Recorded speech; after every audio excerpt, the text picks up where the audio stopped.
কালীঘাট তৃণমূলের এখন চরম দুর্দিন, নেমে এসেছে দুর্যোগ, কেঁপে গেছে মাটি। তৃণমূল ঘুরে দাঁড়াবে? নিশ্চয়ই দাঁড়াবে, কিভাবে? যদি নিজেরা চায়, নিজেরা নিজেদের ভুল সংশোধন করতে পারে, যার লক্ষণ অবশ্য এখনো পর্যন্ত দেখা যাচ্ছে না, তাহলে হবে, নাইলে হবে না। বিধানসভা ভোটের হারের পর দলের ভাঙনের পরও যাদের আঁকড়ে ধরে ফের ঘুরে দাঁড়াতে চেয়েছিলেন মমতা বন্দ্যোপাধ্যায়, নতুন কমিটি করেছিলেন, তাদেরও একটা বড় অংশই ফের তাকে ধাক্কা দিয়েছে। ফিরহাদ হাকিমকে বিধানসভায় চিফ হুইপ করতে চেয়েছিলেন মমতা বন্দ্যোপাধ্যায়, যিনি ইতিমধ্যেই বেশ কয়েকবার বৈঠকে বসেছেন ঋতব্রত বন্দ্যোপাধ্যায়, সন্দীপন সাহাদের সঙ্গে।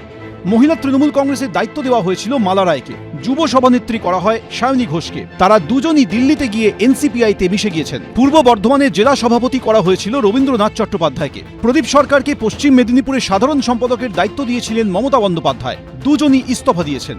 শুক্রবার পশ্চিম বর্ধমানের জেলা তৃণমূল সভাপতির পদ থেকে ইস্তফা দিলেন নরেন্দ্রনাথ চক্রবর্তী। 13ই জুন জেলা তৃণমূল সভাপতির দায়িত্ব দেওয়া হয় তাকে। এক সপ্তাহ কাটার আগেই পদ থেকে ইস্তফা দিলেন নরেন্দ্রনাথ চক্রবর্তী। পদত্যাগের আগে শুক্রবার দুপুরে বিধানসভায় বিরোধী দলনেতা ঋতব্রত বন্দ্যোপাধ্যায়ের সঙ্গে প্রায় 1 ঘণ্টা বৈঠক করেন নরেন্দ্রনাথ চক্রবর্তী। সূত্রের খবর, সেখান থেকেই হোয়াটসঅ্যাপ মারফত চন্দ্রিমা ভট্টাচার্যকে পদত্যাগপত্র পাঠিয়ে দেন তিনি। জেলাতে প্রায় 476 জন গ্রেপ্তারি পরোয়ানা হয়েছে, অ্যারেস্ট হয়েছে, ঘর ছাড়া আছে, কেউ পাশে নেই, সবাই এখন দিল্লি।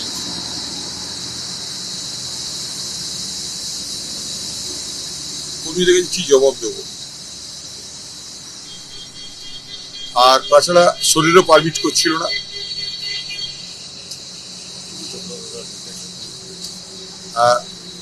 ঋতুদার সঙ্গে দীর্ঘদিনের বন্ধুত্ব দেখেছিল, একসঙ্গে আছি তো, একসঙ্গে ট্রেড ইউনিয়ন করেছি।